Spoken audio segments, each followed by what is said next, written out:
Allez, dernière réunion de l'année pour la SBA. Ravi de vous voir ici aussi nombreux. L'objectif de cette assemblée plénière, comme chaque année, c'est de faire un peu un bilan sur l'année écoulée, donc l'année 2020, qui a été pour nous tous et nous toutes très remuée, très bouleversée.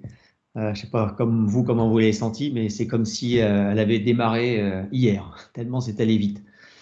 Mais ceci étant, on va voir qu'on n'a pas chômé en 2020 et que la SBA a accompli de grandes choses et a bien progressé. Donc, on va faire un point sur 2020 et puis je vous invite ensuite à partager aussi nos orientations pour 2021 qui seront reprises en janvier 2021 dans le cadre des vœux. À 18 h, comme pour chaque assemblée plénière, cette réunion sera accompagnée d'une conférence débat autour de la problématique de la cybersécurité. Donc tout d'abord, je fais un petit point sur bilan 2020 et 2021 qui sera suivi juste à 17 h 30 par un échange avec les trois vice-présidents et présidente de l'ASBA, justement pour partager ce bilan 2020. Alors, 2020, on avait fixé des grandes orientations avec le renforcement de la gouvernance, l'accroissement de notre portée internationale, lancer la version 2 du label du Ready to Service, lancer R2S Connect autour notamment des API, et puis déployer R2S résidentiel. On avait également décidé les déclinaisons servicielles de R2S Building et d'étendre R2S au quartier. C'était également conforter BIM for Value, lever certains obstacles, et puis dans tout ce qui est nouveau champ d'investigation, de relancer le juridique, la cybersécurité, l'empreinte carbone, et bien entendu de s'adresser pour les territoires aux nouveaux maires et avec une boîte à outils pour les aider à bien appréhender le numérique. Alors, dans l'organisation et la gouvernance, un grand chantier, c'était la fusion avec la FFD. Et là, je peux reconnaître que ça n'a pas été aussi simple qu'on le prévoyait. C'est toujours difficile de faire des fusions. Ceci étant, qu'est-ce qui se passe? Oui, ceci étant, ça nous a monopolisé beaucoup d'énergie, mais le résultat est là, positif. Et on peut dire que grâce à François-Xavier Geland, à toute l'équipe de la Fédération française de domotique qui s'est impliquée, on a un vrai pilier Smart Home à la SBA qui est maintenant constitutif, dynamique et impliqué. Il y a eu aussi le renouvellement du conseil d'administration. On est passé de 30 à 40 membres avec par collège et donc beaucoup plus représentatif des différentes professions, métiers, cultures de la SBA. Donc on a ces fameux trois piliers désormais, Smart Home, Smart Building, Smart City, avec trois vice-présidents qui portent ces trois piliers. On a également renouvelé le bureau avec 7 membres élus, très assidus, impliqués, et puis 3 vice-présidents également très présents pour ces 3 piliers, avec également 4 chargés de mission qui nous accompagnent sur les programmes, sur la communication, sur l'international et sur la formation, et bien entendu, un délégué général très engagé. On a également lancé un chantier de constitution d'un Advisory Board avec 11 personnes très représentatives dans leur écosphère, à la fois pour nous éclairer et nous représenter dans leur domaine.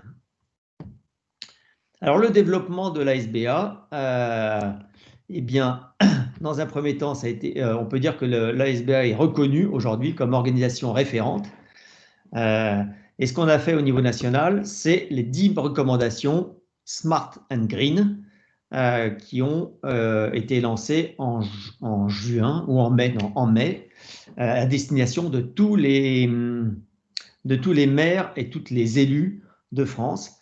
10 recommandations très pertinentes et que je vous invite encore à regarder si vous ne les avez pas regardées sur le site et à relayer. C'est vraiment je dirais un guide comment prendre le numérique à la fois en tant que collectivité, mais également en tant que promoteur ou en tant qu'industriel même. On a aussi eu des actions au niveau des institutions, notamment dans le cadre du plan de relance, avec une initiative et un courrier au ministère, un courrier conjoint avec Jimelec, IGNES, CERS, FFIE, puis Califelec et FNCCR, et qui a débouché sur un travail collaboratif et un outil pour porter un message clair à tous les acteurs, à toutes les collectivités sur l'importance d'associer le numérique avec la transition numérique et la transition énergétique. On reviendra sur ce sujet après. Sébastien Meunier vous en parlera. La régionalisation… Emmanuel, excuse-nous, on ne voit pas tes slides. Est-ce que tu peux les retransmettre alors… à pas les voir. Bah heureusement que tu m'en parles. Alors, OK, je vais arrêter le diaporama et je pense que dans ces cas-là, ça va mieux, non? Vous le voyez ou pas? Oui. Oui, c'est parfait. Ça y est, on le voit maintenant, oui. OK, Oui, OK. on le voit. Bon, mais merci d'être intervenu. OK, pas de problème. En mode diapo, c'est pas parfait. OK, donc voilà, et la régionalisation a été un peu ralentie. On voulait on avait des ambitions très fortes en 2020, mais c'est vrai que le Covid nous a un peu ralenti. Ceci étant, on a quand même ouvert certaines régions, dont l'Île-de-France et la Bretagne, et puis il y a des objectifs très ambitieux sur 2021. Enfin, l'internationalisation, elle a été également retardée du fait du Covid. Mais ceci étant, on a réussi à tenir certains objectifs, notamment l'Italie, qui a été lancée avec brio la semaine dernière. Et je crois qu'on avait 60 personnes présentes avec des engagements d'adhésion déjà de pas loin d'une vingtaine d'entreprises ou acteurs. Et des contacts très prometteurs pour d'autres pays, notamment le Luxembourg, qui est dans les starting blocks, mais pas que. Enfin, sur la partie carte de référence, je salue le travail fait par la commission R2S, qui était managée avec brio par Serge Lemaine et qui s'est mis en mode commando pour revoir le cadre de référence R2S pour le rendre à la fois plus précis et également gommer certains travers qui le rendaient un peu compliqué dans certains sujets, et notamment intégrer à R2S toute la dimension des API. Aujourd'hui, c'est quasiment chose faite, et R2S tertiaire, donc V2, est prêt à être déployé ou finalisé avec un lancement sur le premier trimestre 2021. Enfin, à propos de R2S tertiaire, on est aujourd'hui à plus de 1 million de mètres carrés, et je crois que je me suis trompé sur le chiffre parce que d'après ce que j'ai eu comme source, on est plus proche de 2 millions de mètres carrés et plus de 100 projets sur 4 pays aujourd'hui. Et je pense que c'est pour un label qui a été lancé il y a 1 an et demi, je pense que c'est une belle prouesse, et je crois que R2S est promis à un bon futur. Ensuite, la déclinisation servicielle de R2S a été lancée cette année avec notamment R2S for Grids pour la partie énergétique qui a été finalisée. Et là, je salue le travail remarquable qui a été fait par l'équipe en place, notamment l'animation par NBix, avec un lancement réalisé octobre 2022 et une dizaine de projets pilotes. Mais on a également beaucoup travaillé sur d'autres déclinaisons servicielles, notamment R2S for Mobility, avec notamment la partie énergie qui a été finalisée et qui peut être lancé sur Q1 2021 sous forme de cadre de référence. Et la partie mobilité as a service qui devrait être finalisée pour Q3 2021. On a été très mobilisé par cette commission, mais je peux vous dire qu'elle est largement attendue, notamment vu l'essor qu'il y a sur l'électrification des véhicules qui viennent directement se raccorder sur les bâtiments. Enfin, on a beaucoup travaillé également sur R2S4Care avec le lancement d'un théma et là aussi un cadre de référence qui est bien finalisé. Je salue le travail notamment réalisé conjointement par sa présidente Marie-Paul Daillé et toute l'équipe. Et on aura donc un cadre de référence qui sera prêt à être lancé sur Q2 2021. Et un pré-lancement a été fait à Menton au mois d'octobre au Salon des ingénieurs hospitaliers. Il y a également R2S4Space. Il y avait encore une réunion hier qui est très bien avancée. Et là encore, on devrait pouvoir lancer ce cadre de référence sur Q2 2021.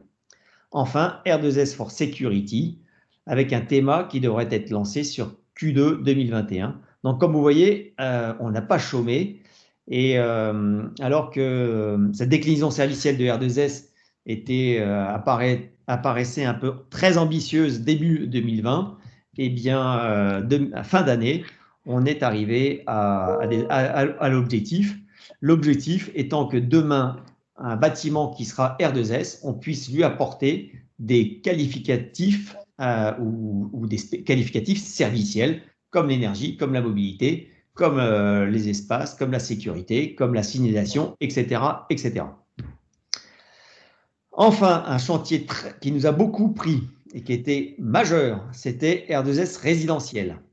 Il a été finalisé sur l'été avec un lancement du label porté par Bureau Veritas sur Q3 2020. Et aujourd'hui, alors c'est même plus déjà 5 projets conclus, et je crois qu'on en est même presque à 10, dont un qui est sur le Luxembourg, et puis le support de l'Union sociale de l'habitat, qui en fait référence plusieurs fois dans son document Smart Eco Rénovation. Et plusieurs promoteurs qui désormais veulent intégrer R2S résidentiel dans leurs nouveaux projets.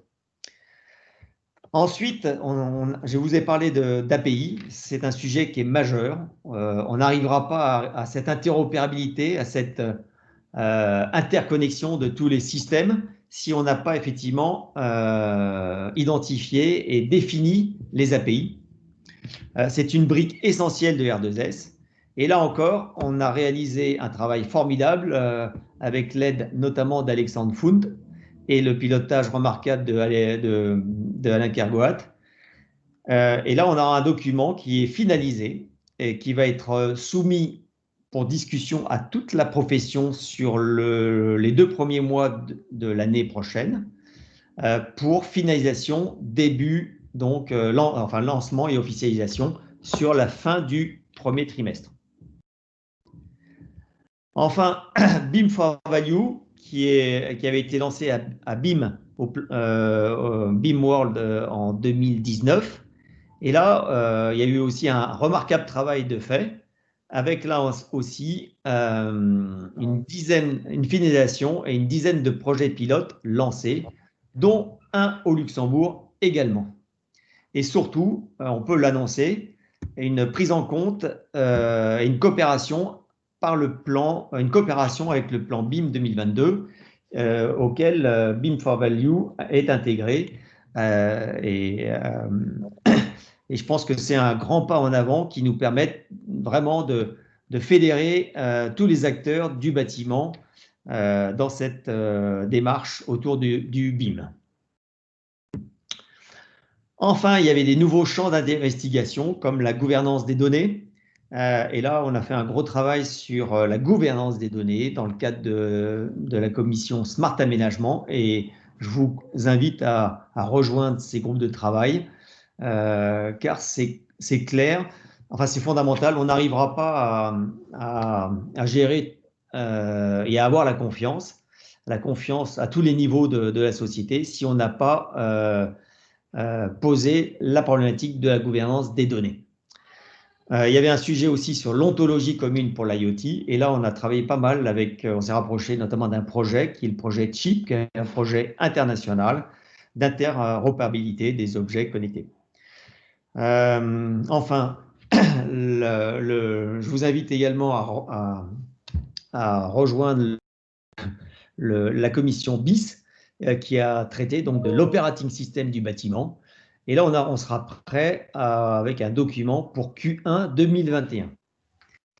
Le cadre juridique à la commission a été relancé en septembre. Et là encore, elle est très active. Et l'objectif, c'est d'identifier tous les responsables sur la chaîne de valeur. Et on travaille sur des questions très concrètes sur la responsabilité de chaque acteur sur toute cette chaîne de valeur. C'est très intéressant. Je peux vous dire que c'est un vaste chantier nécessaire et sur lequel la SBA a toute légitimité. On a également lancé une nouvelle commission autour de la cybersécurité et la conférence débat de ce soir en est l'illustration. Et là, on a mis en évidence que la cybersécurité pour les bâtiments et la ville était un enjeu majeur et qu'aujourd'hui, certes, il y avait des standards, des normes, des référentiels par silo, mais il n'y avait pas un référentiel global qui regroupe tous les acteurs et toutes les composantes d'un bâtiment ou d'un territoire. D'où effectivement l'importance de cette commission. On reviendra tout à l'heure dessus. Il y a eu également un énorme travail, remarquable travail fait autour de l'intelligence artificielle grâce à l'implication de Sébastien Meunier, qui en était le président, et de toute l'équipe derrière. Un livre blanc, enfin un théma qui a été rédigé de plus de 60 pages et qui, je crois, a déjà été téléchargé pour près de 1000 fois alors qu'il a été lancé il y a à peine une semaine. Un très bon travail également sur la blockchain avec l'inventaire des cas d'usage, tant sur le smart building et les smart city. Je peux vous dire qu'en 2021, je pense que c'est un sujet dont on parlera de plus en plus. Également, un sujet qui a été très controversé à une époque et qui devient de moins en moins controversé, c'est cette convergence entre le digital et le courant continu. Et là encore, la commission a bien avancé avec à la fois une veille technologique, la dispense d'informations très importantes sur les normes, les règles, tout ce qui se passe autour de ça, et surtout l'identification de projets qui sont bien identifiés et qui vont nous permettre de progresser dans les mois à venir. Il y a eu également un gros travail de fait sur la commission prospective, avec notamment l'identification et un travail sur les activités de demain, c'est-à-dire comment on se logera, comment on va se mouvoir, comment on va travailler, comment on va soigner, etc., etc. Et là encore, je vous invite à rejoindre ce groupe de prospective dont l'horizon est 2030, c'est quand même demain. Également, un gros projet qui est tout à fait d'actualité, c'était le Big Bang de l'efficacité énergétique. Et là, donc, il y a une commission qui est née, rénovation énergétique et numérique, sur 3 piliers, Smart Home, Smart Building, Smart City, pilotée par Christian Rosier, avec 3 vice-présidents sur chacune des commissions. On a également beaucoup avancé sur la formation, c'était un gros chantier, parce que la SBA, effectivement, il ne faut pas que les données, les informations restent à notre échelle, il faut les dispenser le plus large possible. Donc là, on a travaillé sur des socles de formation, avec le premier lancement qui a été fait, je crois, récemment, sur l'intelligence artificielle. Mais l'objectif, c'est d'avoir un vrai programme de formation et d'information, je dirais plutôt d'acculturation de tous les acteurs sur les sujets clés portés par la SBA, et ceci dès 2021. Enfin, on a eu un gros chantier qui a été la rédaction d'un livre blanc de plus de 100 pages. Quand je dis plus de 100 pages, je crois que c'est 220 pages, avec le pôle finance et innovation sur les bâtiments et les territoires durables, destinés à la fois aux acteurs de l'immobilier, de la finance et les institutions. Ce livre blanc a été lancé la semaine dernière avec brio et je vous invite à le télécharger sur le site de la SBA. C'est un document référent qui fait suite on va dire, au manifeste de la SBA qui avait été lancé en 2017. Donc voilà, il fallait qu'on ait notre manifeste et je peux vous dire que ce document est très complet et il brosse tous les enjeux du smart building et de la smart city et même des smart territoires pour les prochaines années.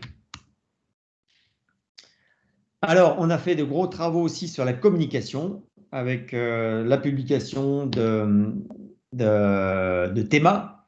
Et puis, comme je vous l'ai dit, notre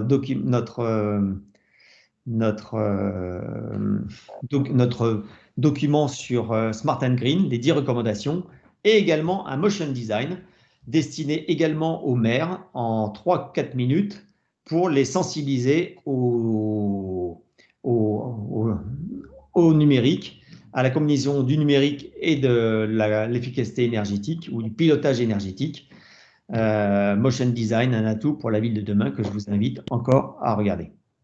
Beaucoup de communication, mais une première, je dirais, cette année, c'est que pour la première fois, les messages de la SBA sont entendus non pas seulement par la presse professionnelle, mais également la presse grand public, avec des articles dans le Figaro, dans les Échos, dans le Point, dans la Tribune,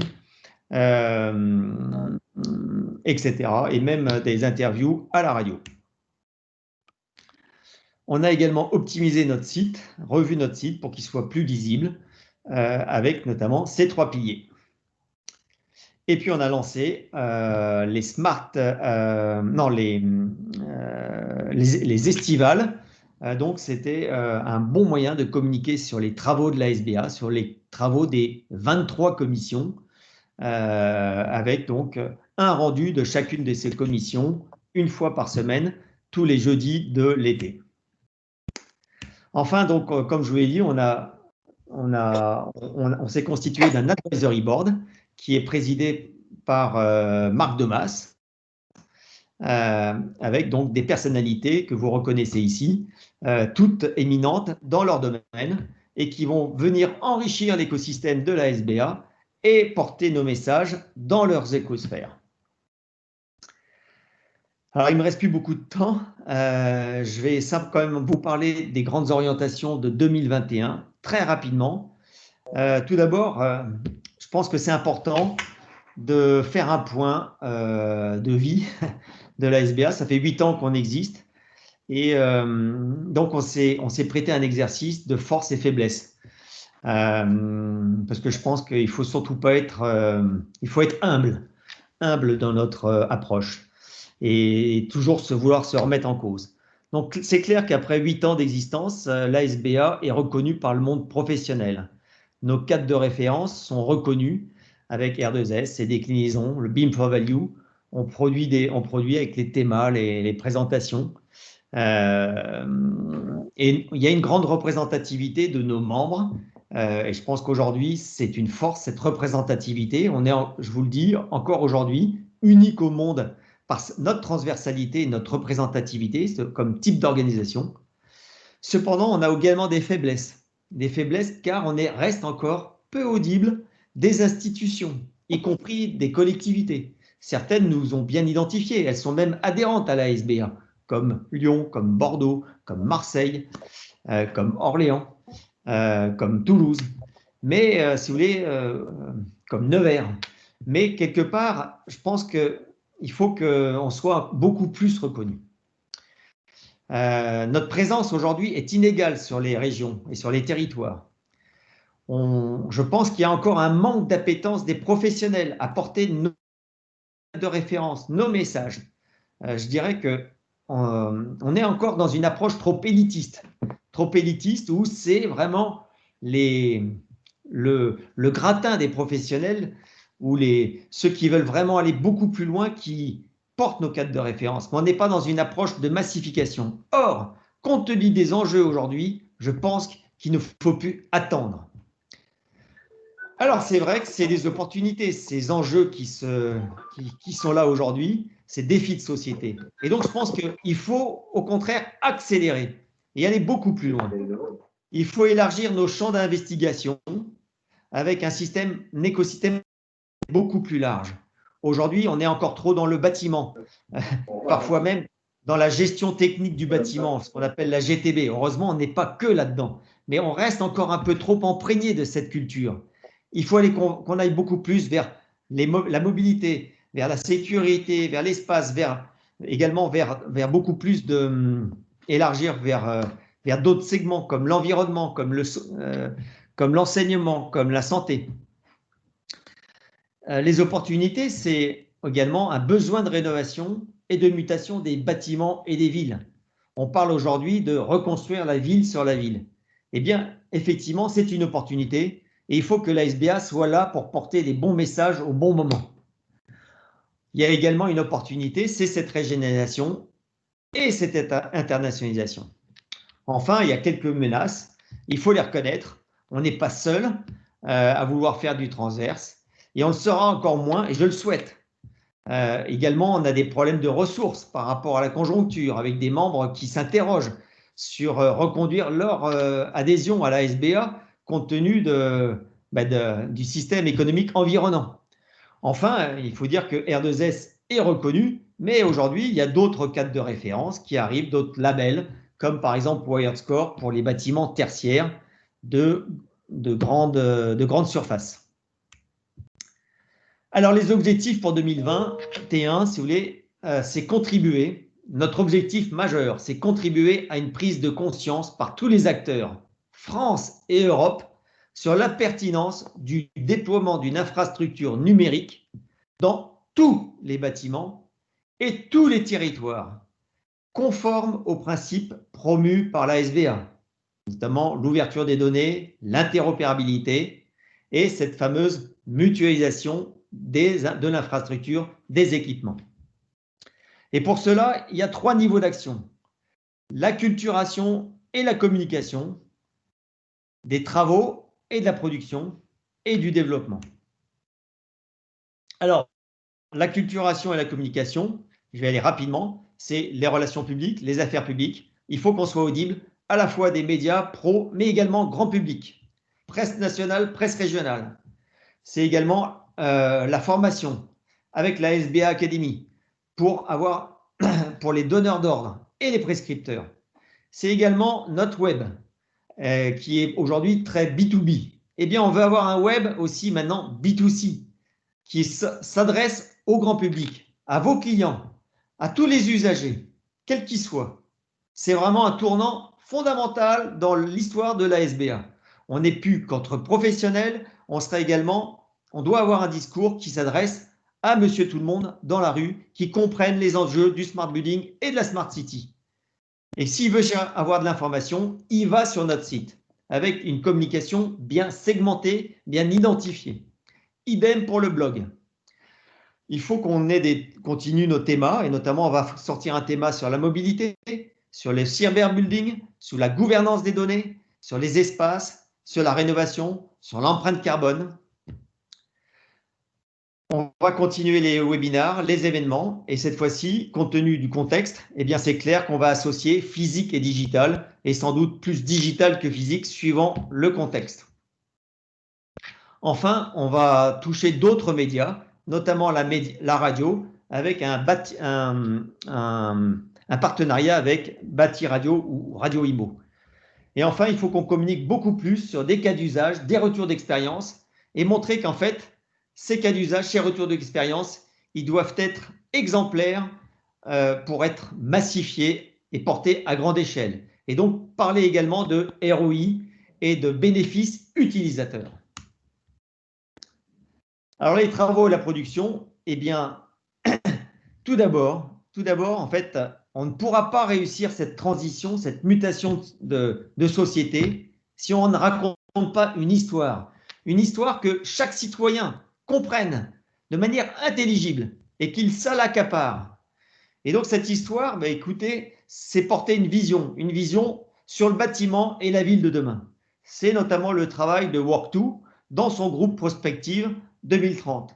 C'est également le travail et la mission que s'est donné le fonds de dotation MAGE que j'ai créé en février et qui a été reconnu d'intérêt général la semaine dernière, donc donnant droit à la défiscalisation liée au mécénat.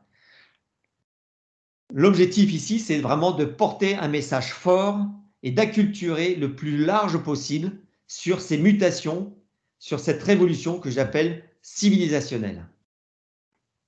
C'est démontrer l'intérêt économique, donc encourager l'émergence de nouveaux modèles économiques. C'est fondamental aussi, si vous voulez, on n'arrivera pas à engager cette mutation si on ne montre pas la voie vers de nouveaux modèles collaboratifs, nouveaux modèles financiers. C'est positionner le numérique dans les normes et réglementations. On voit aujourd'hui qu'il y a trop de freins. Parlons par exemple de l'importance de l'intelligence artificielle. Eh bien, on voit bien que l'intelligence artificielle est partout, dans un thermostat, dans la voiture, dans les applications qui vont piloter le bâtiment. Mais aujourd'hui, dans les règles, dans les normes, l'intelligence artificielle n'est pas du tout tracée, n'est pas du tout évaluée. Je vous prends cet exemple-là, mais on peut en prendre beaucoup. Donc en fait, aujourd'hui, on voit bien qu'il faut effectivement faire évoluer les normes, les réglementations, le cadre juridique. Et là, effectivement, c'est un travail collaboratif, tous ensemble, on doit porter ces mutations. C'est expliquer et convaincre, clarifier, cadrer, informer.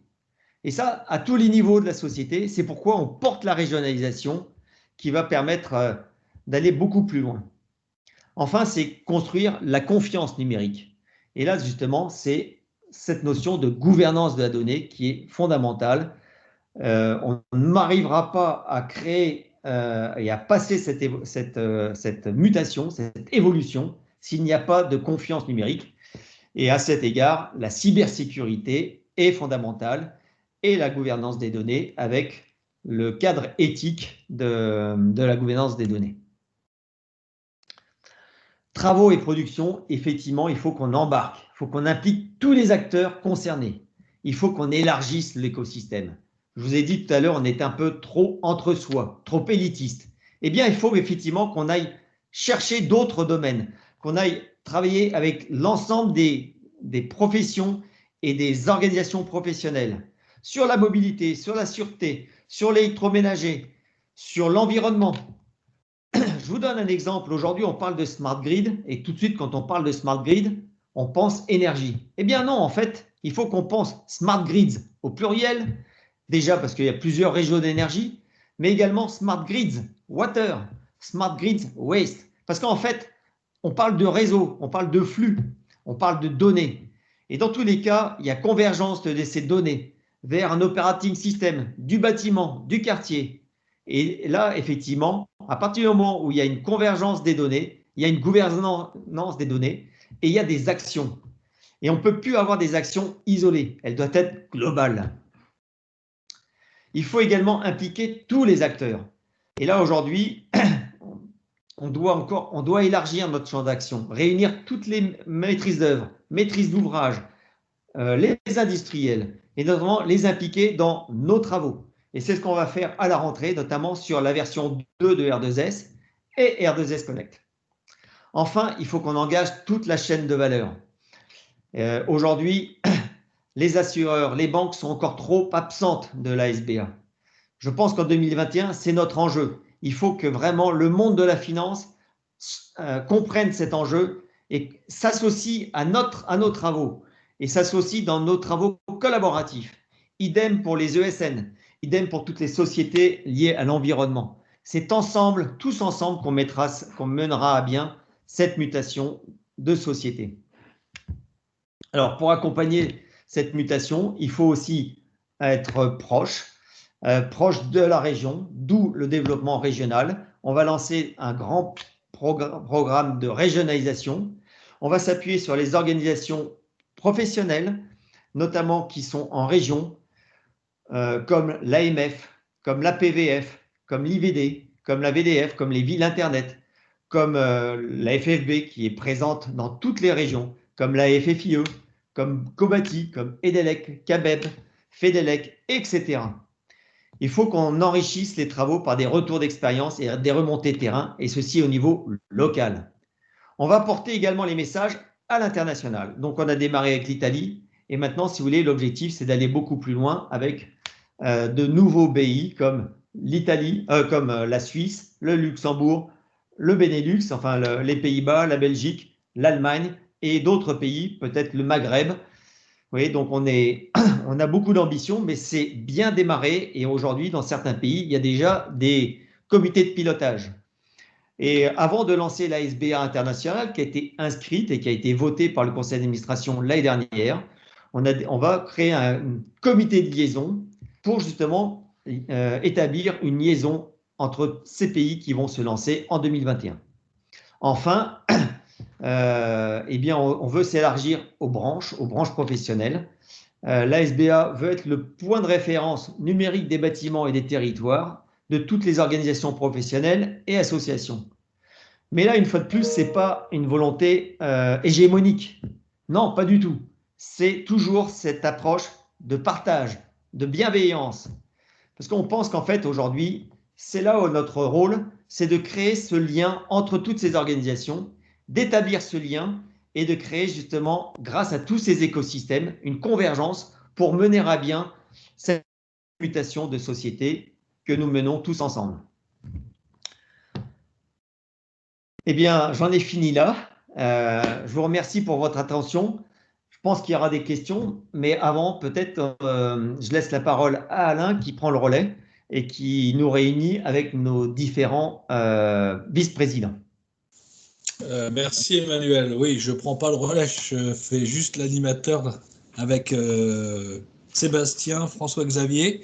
Et là, si elle est là, je ne sais pas, Ella, si tu es là, pour compléter l'ensemble des informations. Ah, bah, bonsoir Ella, super. Bonsoir.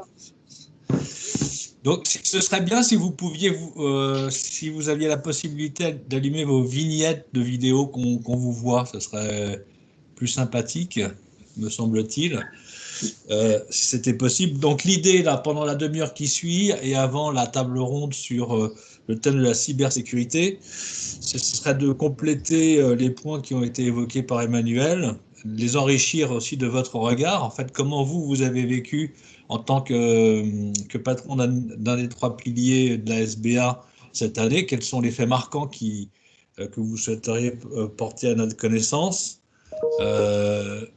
Et on va peut-être commencer par Sébastien, si vous le voulez bien.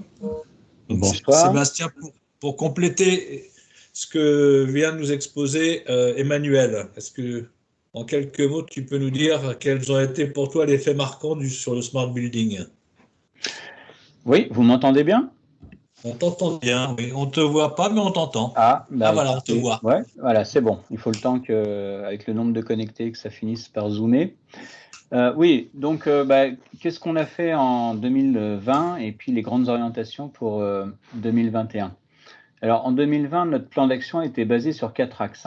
On avait le premier qui était de contribuer au plan de reprise tertiaire et notamment de faire des propositions à fort impact. Et pour ça, donc, on a travaillé à fédérer et mobiliser toute la filière autour des prises de position de la SBA. Et notre principal résultat, c'est d'avoir développé les bases d'un simulateur pour la rénovation énergétique des bâtiments publics. Et je pense qu'on pourra y revenir un petit peu plus en détail après. Le second axe était de publier le contenu de nos travaux. Et donc, pour ça, je voudrais vraiment remercier tous les contributeurs. Et dans cette période un peu spéciale là, de 2020, tout le monde a redoublé d'efforts pour finalement aboutir à des publications. Et ça nous a permis d'avoir plus de participation aussi. Il faut prendre les bénéfices de cette crise avec un format plus digital, mais du coup, on a eu beaucoup plus de contributeurs. Et donc, les principales réalisations sont d'une part la publication de TEMA, donc, sur Smart Hospital, et puis d'autre part sur l'intelligence artificielle, je pourrais y revenir. Et ensuite, on a avancé, on peut le dire, à pas de géant sur des commissions clés. Donc, Emmanuel a déjà pas mal évoqué R2S Connect, mais également aussi dans le BIS et BOSS, qui est extrêmement structurant, donc qui est porté par Blaise Sola, merci à lui. Et puis, on est rentré dans le concret donc avec des pilotes sur des sites concrets, donc sur 4Grid et puis Beam4Value. Et donc, ça, on peut s'en réjouir parce que c'est la traduction de nos productions sur le terrain. Le troisième axe, c'était de renforcer le déploiement de ces référentiels et notamment de lancer une dynamique dans les régions SBA et de travailler sur les conditions juridiques et contractuelles, voire même assurantielles, pour aboutir dans les prochaines années à des ouvrages conformes au R2S. Alors, je suis content de voir qu'on a dépassé le million, Emmanuel, d'après ce que tu nous disais tout à l'heure. Donc, c'est très encourageant. Et donc, dans le tertiaire, en partenariat étroit donc avec le CSTB et sa filiale Certivert. Et puis enfin, donc, en 2020, on a travaillé sur les enjeux qui sont liés à l'acculturation et la diffusion des bénéfices du smart building. Donc, par exemple, on a beaucoup travaillé et on continue, ça devient vraiment un axe fort de travail de caractériser les cas d'usage. On a aussi également bien avancé sur la SBA Academy et je crois qu'il y a eu une première session le 10 décembre à Lyon. J'espère qu'elle a eu lieu, j'ai pas eu d'écho. Elle a eu lieu. Bon, bah parfait, donc qui était sur l'intelligence artificielle. Et puis il y a d'autres dates qui sont prévues en janvier et donc au courant de l'année 2021 sur les thèmes clés de la SBA. Alors maintenant, si on regarde les... Pardon. Oui, là, donc ça, c'est tout ce qu'on a fait en 2020, mais je voudrais vous dire deux mots sur les trois priorités qui s'inscrivent sur 2021. Donc la première, c'est de poursuivre les travaux sur les référentiels. Donc on a parlé de R2S, dont on veut que ça soit aussi un référentiel plus simple, plus adapté. On a beaucoup de typologies différentes de bâtiments à traiter, et donc renforcer la connectivité et l'interopérabilité. Et puis aussi des travaux qui avancent bien et qui sont vraiment clés pour le tertiaire, qui sont la gestion et l'optimisation des espaces, la santé et le bien-être. Et donc pour avoir un bâtiment qui soit plus performant, ces deux commissions-là, elles sont au travail pour aboutir en 2021 sur des publications. La seconde priorité, c'est notre présence dans les territoires, et Emmanuel a pas mal insisté aussi là-dessus, pour accompagner tous les acteurs de la rénovation énergétique. Et forcément, cet accompagnement doit se faire avec les différentes filières, les organisations professionnelles, mais aussi les élus locaux et les institutionnels qu'on retrouve dans les territoires. La troisième priorité, c'est d'impliquer et d'embarquer toutes les parties prenantes de l'industrie du bâtiment pour porter les conditions du déploiement massif du numérique dans les bâtiments et donc prendre en compte tous les objectifs qui sont aussi la préoccupation de nos membres, comme l'impact carbone, tout ce qui est lié aux usages, aux cas d'usage, à la valeur patrimoniale, bien sûr à la cybersécurité. Et pour ça, je voudrais encore remercier l'aide précieuse de Benjamin Fiquet, donc qui m'aide là-dedans, et aussi de quelques membres du conseil d'administration avec qui on va travailler pour finaliser ces trois priorités. Et on voit qu'on a des gros challenges, par exemple, comme sur l'IA. Alors Sébastien, si tu le permets, avant de passer la parole à François-Xavier, sur le thème de la sobriété énergétique, ça a été un de nos thèmes de travail. Je vois qu'il y avait dans le chat des commentaires de Gilles Genin. Donc on a commencé à traiter le sujet. Est-ce que c'est un sujet qu'on va renforcer en 2021 également, pas uniquement dans l'aspect de ses externalités positives, donc de la contribution du pilotage énergétique et de l'efficience énergétique dans le bâtiment, mais en tant que tel, la contribution du pilier numérique à la sobriété énergétique, à la sobriété environnementale, pardon. Oui, bien sûr, ça fait partie des priorités. On est complètement impliqué sur le sujet. Ce qu'il faut voir, c'est qu'il y a deux grandes actions, et ça fait partie des points que j'ai annoncés sur l'acculturation et la formation, tout simplement. Donc là, c'est la première condition du succès, c'est que tous les acteurs soient bien conscients de quel sujet on est en train de traiter concernant l'empreinte carbone. Et le deuxième point, c'est la comptabilité. Et donc, d'après les commentaires de Gilles, il y a des aspects de comptabilité carbone sur les équipements qui ont bien avancé, donc c'est vraiment indispensable. Et puis évidemment, à la fin, ce numérique, il a à la fois son impact propre, puisque ce sont des machines qui sont à notre service. Et donc, pour produire ces machines, malheureusement, ça émet des gaz à effet de serre.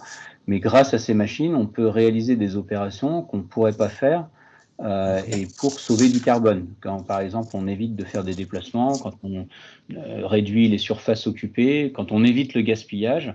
Rien que sur le thème de éviter du gaspillage, le numérique apporte énormément de choses. Ok. Je suis désolé, on va devoir accélérer parce que l'heure tourne et merci Sébastien. Je voudrais maintenant passer la parole à François Xavier. Emmanuel l'a dit, ça a été une année tout à fait particulière puisque c'était l'année de la fusion entre la FFD et la SBA. Donc, comment toi tu l'as vécu et quels sont les moments forts et où est-ce qu'on en est finalement un an après, puisque ça a presque un an, cette intégration C'est presque un an, 1er janvier, donc on y arrive. On avait prévu effectivement une intégration plus rapide, mais je pense qu'on avait sous-estimé les travaux. Il faut intégrer à la fois les travaux, la partie communication, la partie administrative. Donc ça a mis beaucoup plus de temps que prévu, mais je dirais c'est presque normal. On arrive au bout et surtout, il faut être positif, on a un pilier Smart Home. Donc c'était bien le but de cette fusion et je remercie à la fois tous les anciens membres et tous les membres de la SBA qui ont travaillé parce qu'à tous les niveaux, il y a eu énormément d'énergie de mise. Donc voilà, l'année 2020 sera l'année de cette fusion. On arrive à 2021, donc on va passer ce cap-là et on va pouvoir maintenant tirer les bénéfices de cette fusion. On n'a pas fait une fusion juste pour s'amuser. L'objectif, c'était 1 + 1 = 3. Donc, je vais vous expliquer tout à l'heure ce qu'on a prévu pour 2021. Sur le bilan 2020, on peut évidemment parler aussi de la mise en place du pilier en termes d'organisation. On a mis en place un COPI, on a mis en place un comité d'experts, on a des commissions dédiées au Smart Home. Donc, j'en parlerai plus tard sur R2S résidentiel, sur le cadre de référence prestataire de confiance. On a beaucoup de choses aussi avec des commissions transversales. On a cité tout à l'heure la commission de Christian Rosier sur la rénovation énergétique et numérique. Donc ça, c'est des vraies avancées qui ont été faites en 2020, qu'on va continuer en 2021. Je pense que l'idée maintenant pour 2021, c'est de tirer les bénéfices de cette fusion et maintenant d'aller plus loin. C'est-à-dire que l'idée, c'est de marquer les esprits. La R2S résidentielle est maintenant lancée. Donc Emmanuel vous l'a dit, depuis septembre, Bureau Veritas commercialise ce label. Donc ça, c'est fondamental. Je pense qu'on va y revenir un peu plus tard. Exactement pareil sur le sujet de la confiance dans les prestataires. Nous, on avait identifié ça depuis très longtemps. Dans le résidentiel, les gens, ils ne font pas rentrer n'importe qui dans leur domicile. Donc, il faut travailler sur la confiance. Donc, on a amélioré le cadre de référence prestataire de confiance. On a terminé les travaux. On avait la dernière réunion cet après-midi. Je remercie Magali pour tout ça parce qu'il y a eu énormément de débats. On arrive à la version 2 du cadre de référence. Et donc, dès début janvier, AFNOR Certification pourra lancer une nouvelle mouture du cadre de référence. Et l'idée, c'est de communiquer. Exactement comme pour R2S résidentiel, il y a une dynamique qui est en place. Il faut l'entretenir. Ensuite, la fusion, je n'en ai pas parlé, mais il y avait aussi beaucoup de choses sur les régions. Donc 2021, j'espère, dès qu'on pourra faire un peu d'événements en région, sera l'année du développement de certaines régions. On a fusionné des régions. On était assez complémentaires entre fédération et SBA. Il y avait des fédérations qui avaient plus avancé dans certaines régions que d'autres. Donc là, l'idée, c'est d'harmoniser tout ça. On a des régions qui sont encore un peu déséquilibrées sur un des domaines tertiaire ou résidentiel, c'est d'élargir à Smart City et puis c'est d'avoir des correspondants, des ambassadeurs dans toutes ces régions qui vont porter tous nos messages. Donc là, une petite parenthèse, demain, si vous n'êtes pas inscrit, il y a un webinaire très intéressant de la région Île-de-France sur les solutions Smart Home, c'est toutes les 3 semaines. On a aussi en 2021 3 gros événements qu'on va commencer en janvier, donc janvier et mars. et en présentiel, j'espère en juin, la convention Smart Home. Donc ça, c'est quelque chose qu'on faisait depuis des années et qu'on a déjà en janvier faite au nom de la SBA. Donc on va continuer, ça sera en Occitanie. Donc je dirais l'année 2021 sera l'année de l'Occitanie, normalement pour le Smart Home. Et puis, Emmanuel, on a parlé, hein, c'est le B2C. C'est-à-dire que le Smart Home, ben, c'est vous et moi et tous les Français. Donc l'idée, c'est maintenant de communiquer en B2C. Donc vous verrez une nouvelle rubrique, notamment sur le site de la SBA, avec de la communication en termes de pédagogie notamment, en termes de mise en relation, parce que quelqu'un qui veut avancer sur son logement connecté, il a besoin de savoir qui peut l'aider en termes de solutions, en termes de prestataires. Et puis, je pense qu'on peut terminer par la partie acculturation. Donc, acculturer le grand public, mais acculturer aussi les professionnels. Hein, Emmanuel en a parlé, c'est une des faiblesses aujourd'hui de notre marché, c'est que les professionnels sont encore très timides. Parfois, le particulier est beaucoup plus volontaire et positif que les professionnels. Donc, la SB Academy a été lancée. Il y a des modules sur le logement connecté, le logement collectif, des choses sur le résidentiel. Donc, ça, on va commencer dès janvier à dispenser des sessions de sensibilisation au niveau de la SBA, et puis on continuera tout ce qui a été fait au niveau des 10 recommandations. C'est très important de s'adresser aussi aux grands décideurs, aux politiques. On a vu avec ces 10 recommandations, hein, la maille aujourd'hui qu'on doit viser, c'est le territoire. Donc sur les quartiers, sur les territoires connectés, là aussi je pense qu'on va faire beaucoup de communication en 2021 à ce niveau-là. Alors, on va voir ça avec Kéla juste après. Moi, j'avais une question en préparant. Tu me disais finalement, le Smart Home, c'est pas une filière, c'est 12 filières. J'aimerais que tu nous en dises un peu plus, nous fasses part de cette richesse du sujet du Smart Home. Alors, je pense que le bâtiment tertiaire aussi, c'est assez transverse, mais comme Emmanuel l'a dit, on vient de la culture de la GTB, donc maintenant, il faut élargir le bâtiment tertiaire à d'autres filières. Dans le monde du résidentiel, c'est encore plus urgent parce que dans nos logements, l'éclairage, le chauffage, les motorisations ou la sécurité, ça c'est des fondements du logement connecté. Tout le monde l'a compris, hein, c'est ce qu'on appelait la domotique à une époque. Mais dans nos logements, on va aussi parler d'électroménager, d'audiovisuel, de maintien à domicile, tout ce qui est lié aux assistants vocaux, tout ce qui va être lié je sais pas moi, à la box internet, à tout ce qui va permettre de faciliter nos vies et de permettre des fonctions de santé ou de maintien à domicile. D'ailleurs, on l'a bien vu avec la pandémie, hein, on a accru le niveau numérique,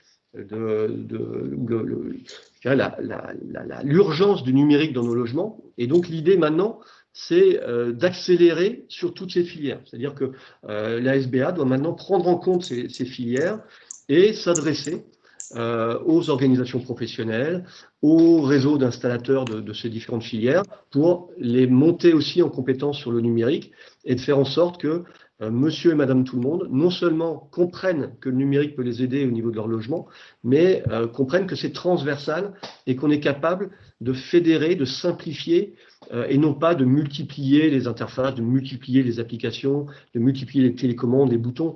Le Smart Home, c'est simplifier la vie des gens. Et donc, on a déjà lancé, on va évidemment énormément travailler là-dessus en 2021, c'est, je dirais, transversaliser, c'est élargir le socle de l'écosystème SBA sur ces 12 filières. Et puis, Emmanuel a parlé des assurances, des banques, tous les prescripteurs naturels du Smart Home doivent être de plus en plus intégrés dans nos discussions, dans nos groupes de travail et nos commissions. Et donc ça, voilà, ça c'est effectivement un des objectifs aussi de 2021, tu as raison. Alors, Emmanuel en a parlé, et pour conclure, j'aimerais avoir ton avis là-dessus. Un des grands enjeux 2021, c'est aussi la rénovation des bâtiments et en particulier des logements. Donc, c'est un sujet sur lequel la SBA est investie. Est-ce que tu peux nous dire 2 mots de ce qui va être fait là-dessus dans le cadre du plan de relance, en fait? Alors, il y a 3 niveaux. Je vais commencer effectivement par le niveau de l'énergie, parce que il y a énormément, c'est des milliards qui sont mis sur la table pour rénover énergétiquement nos logements. on essaye, et Emmanuel l'a dit, c'est une de nos faiblesses, on essaye de faire comprendre aux décideurs politiques que c'est pas suffisant. C'est le numérique, un outil qui doit être utilisé pour rénover nos logements. Donc là, il y a beaucoup de pédagogie. Alors le simulateur dont Sébastien a parlé, c'est un outil qui peut nous aider à faire passer des messages. Le dispositif FAIR, hein, donc ça c'est aussi beaucoup de budget mis par l'État, donc il faut qu'on surfe sur cette vague. Donc c'est intégrer, faire comprendre à tous ces intermédiaires que le numérique est important. Un numérique frugal, hein, donc pour répondre à ta question tout à l'heure sur l'éco-conception, etc., on doit aussi faire comprendre que c'est un numérique frugal qui doit être au service de la rénovation énergétique. Et là aussi, les résultats des travaux de la commission rénovation énergétique et numérique vont nous permettre d'être très impactants sur cette dimension-là. En parenthèse, hein, j'ai 2 points supplémentaires sur le plan de relance. J'en parle très vite. Le deuxième, c'est la partie intermédiation. On a besoin de rassurer les gens et l'État a lancé quelque chose de formidable, c'est de former 4000 conseillers numériques sur le territoire français, de financer leur salaire pendant 1 an ou 2 en fonction du contexte. Et ça, c'est pour les collectivités. Donc, quand je parlais de quartiers, on va avoir des logements connectés et les collectivités vont avoir gratuitement des médiateurs, des technico-médiateurs qui vont être capables de rassurer les gens et de les accompagner dans leur logement connecté. Et le dernier point, ça, c'est un travail qui est fait par Philippe Mésantin au niveau du Conseil national de la Silver Economy, c'est d'intégrer dans la loi Grand Âge et Autonomie, qui va être un travail 2021 du gouvernement, cette dimension numérique, parce que personne ne peut nier que le numérique, c'est utile pour l'énergie, mais c'est aussi très utile pour le maintien à domicile des seniors. Et là, on est très très bien introduit au niveau des ministères grâce au travail de Philippe. Donc voilà les 3 sujets effectivement sur lesquels on doit travailler en 2021. Eh ben, merci François-Xavier. Et là, je ne sais pas si tu es toujours là.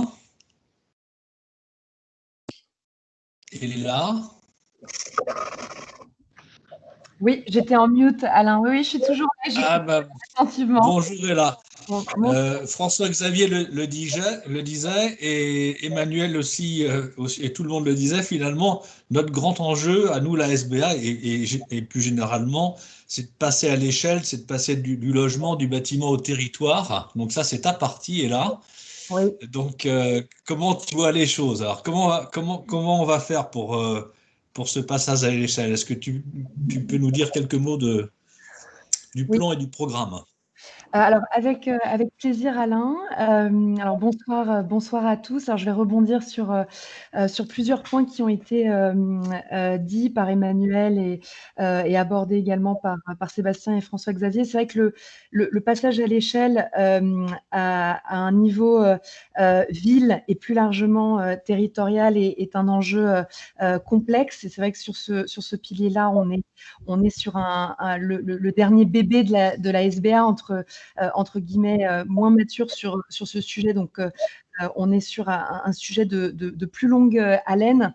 Ce que je peux vous dire par rapport à 2020 et 2021, sur 2020, on a eu un certain nombre de contributions dans une logique de pédagogie et d'acculturation à destination des collectivités.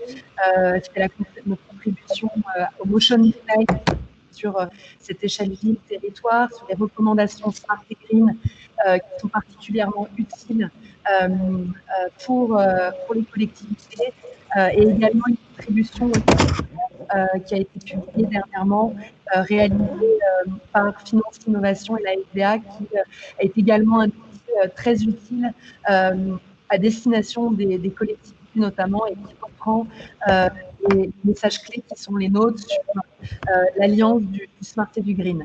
Le pilier Smart City se concentre sur une commission, la commission Smart Aménagement, sous le pilotage engagé et dynamique de Catherine Moulin de Certivia, qui doit m'entendre. Et on a eu également le plaisir, depuis quelques mois maintenant, d'avoir une coprésidence de Catherine Moulin avec Jean-Baptiste Ray, qui est le directeur général adjoint de l'établissement public d'aménagement de Marne-la-Vallée. Et c'est important qu'on réussisse à intégrer les collectivités directement dans le travail d'intelligence collective et de la co-construction. J'y reviendrai ensuite par rapport à l'un des enjeux un des challenges que je vois pour 2021. Au niveau de la commission Smart Aménagement, Alain, Ouais, tu m'entends? à laquelle Je vais faire un test en fait avec mon casque. j'entends Le micro qui est posé devant moi. Voir si tu m'entends et pas que tu le dises après. Ok. Oui. Je ne sais pas si vous m'entendez toujours. J'ai juste eu une petite interrogation. Oui. Au niveau de la commission Smart Aménagement, donc la mobilisation et le travail de planche se poursuit. Hein. L'idée, c'est de pouvoir aboutir à un référentiel R2S aménagement. On a récemment également pris la décision de se focaliser en parallèle au chapeau de la commission Smart Aménagement, parce que c'est vrai qu'un référentiel sur l'ensemble des thématiques d'aménagement, c'est un gros morceau à traiter et pas toujours évident de focaliser les énergies pour déboucher sur du concret, de créer des groupes de travail, finalement en mode task force sur quelques thèmes forts d'intérêt et présentant des défis clés pour les collectivités. C'est notamment le cas de la gouvernance de la data et de manière à réaliser ce groupe de travail dans une dynamique SBA mais en co-construction avec des collectivités. On en a profité pour redynamiser un partenariat qui avait été enclenché en 2019 avec la FNCCR. Pour ceux qui ne connaissent pas la FNCCR, il s'agit de l'organisme fédérant les collectivités concédantes et les régies, c'est-à-dire en gros les services publics en réseau sur notamment l'eau, l'énergie et le numérique. Et donc là, on a réussi à travers plusieurs réunions à redynamiser ce partenariat et surtout à le concrétiser avec un enclenchement et un lancement début 2021 qui nous permettra, et c'est ce qu'on vise, d'intégrer encore davantage les collectivités concrètement dans un travail de réflexion et ensuite d'action commune sur ce sujet de la gouvernance de la data qui est l'une des recommandations clés Smart et Green que nous avions publiées lors du premier confinement. En matière d'influence et de partenariat, parce que quand on traite du sujet de la ville et qu'on cherche à s'adresser aux collectivités, travailler l'approche partenariale avec des associations existantes, c'est un point clé. L'idée, c'est pas de réinventer la roue, mais de venir porter nos messages dans le cadre de dynamique d'intelligence collective. Emmanuel insistait sur ce point. Un partenariat est également en cours de montage avec France Ville Durable et notamment là, je travaille en coopération avec Sébastien Merle, directeur général de France Ville Durable. Là aussi, pour ceux qui ne connaîtraient pas France Ville Durable, c'est une association qui est issue de la fusion entre l'Institut de la Ville Durable et Vivapolis, qui avait été initiée par l'État. Cette association a le gros avantage d'être à la fois très visible et entendue par le pouvoir central à un niveau national, mais également entendue par les territoires, les collectivités, sans parler du rayonnement international qui est lié à Vivapolis. On arrive à un bon moment par rapport à ce travail sur ce partenariat, puisque l'une des thématiques que France Ville Durable compte travailler à partir de janvier 2021, c'est la question du numérique responsable. On l'a touché du doigt précédemment et c'est vrai que c'est un point de friction, en tout cas un point à traiter qui n'est pas toujours évident à aborder et la SBA a toute sa place à prendre à bras le corps ce sujet. Donc on a une occasion très concrète dans le cadre d'un partenariat avec un organisme de premier plan pour ce faire. Et donc mon objectif est là aussi de concrétiser ce partenariat pour qu'on ait des prochaines étapes claires et surtout des rendus concrets et opérationnels. L'enjeu pour 2021, et rassurez-vous, je vais pas m'étendre trop longtemps, pour moi il est double. De développer un réseau d'ambassadeurs au sein de l'État, de la fonction publique centrale et des collectivités, des territoires, des ambassadeurs engagés qui partagent la même vision que nous et qui comprennent que nous sommes un interlocuteur de référence sur les sujets du numérique pour la filière bâtiment au sens large et par rapport aux enjeux de la ville de demain.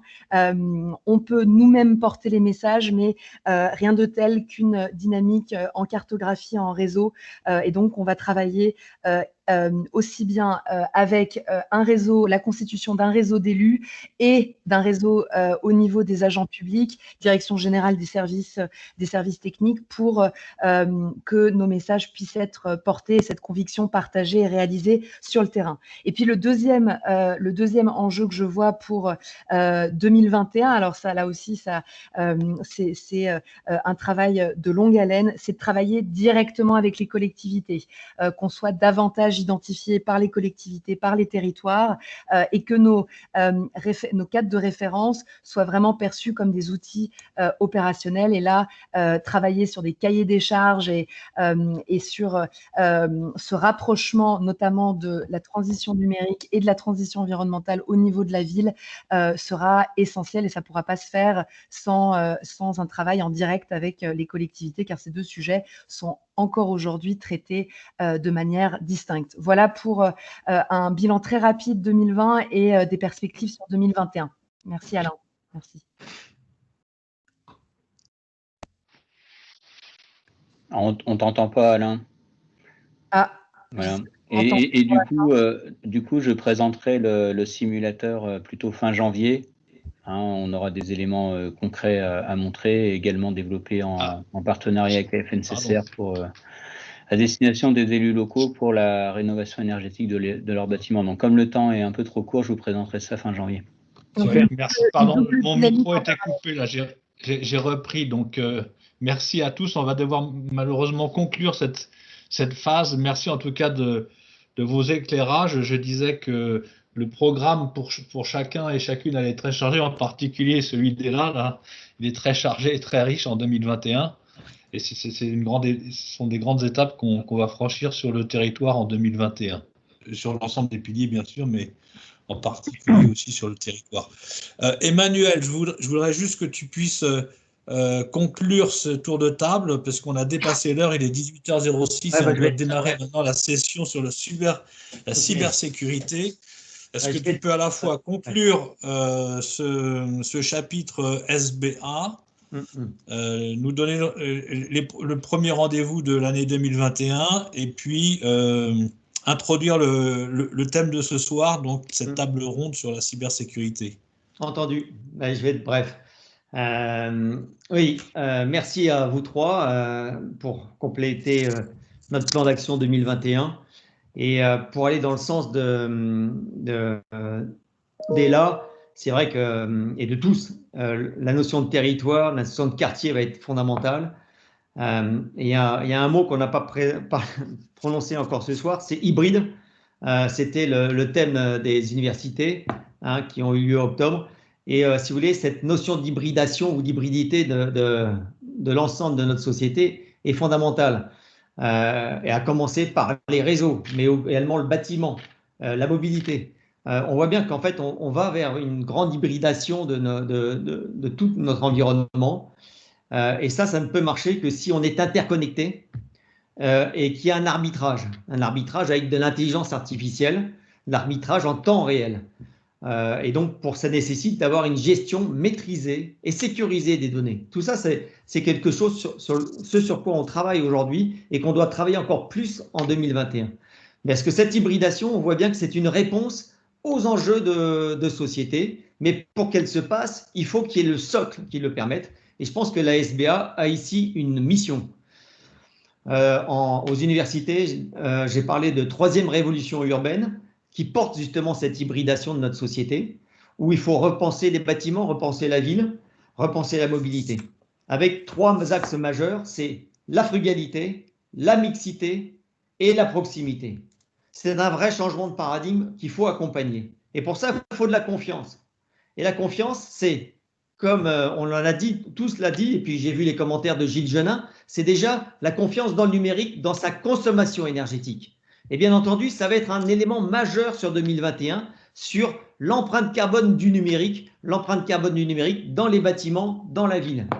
C'est également la sécurité des données individuelles. Et enfin, la cybersécurité. Et là, effectivement, on va avoir un tour de table, une conférence juste à l'instant qui va nous éclairer sur ce risque de cybersécurité, car effectivement, il est manifeste. il est manifeste. Aujourd'hui, on ne s'en rend pas compte. Il y a des normes qui existent sur les objets connectés, sur la vidéosurveillance, sur le câblage. Mais en fait, on se rend compte qu'il n'y a pas de normes, de cadre de référence qui concerne l'ensemble, l'interconnexion des équipements de vidéosurveillance, des équipements de sécurité avec les systèmes de gestion technique du bâtiment, avec effectivement les systèmes de gestion aussi des équipements de la ville. Tout ça, en fait, on se rend compte que tout est interconnecté et pour ça, effectivement, il faut qu'il y ait un cadre de référence qui s'attaque à l'ensemble. On ne va pas réinventer les normes, on va simplement agréger les normes existantes pour bâtir ce cadre de référence. Ce que je veux dire aujourd'hui, et je pense que ça va être repris dans la table ronde, c'est que ce risque cyber, il est manifeste, il est omniprésent. Et en fait, aujourd'hui, je dirais que c'est minuit passé. C'est minuit passé, si demain un cyber, si des hackers voulaient, ils pourraient effectivement, je pense, faire de gros dégâts.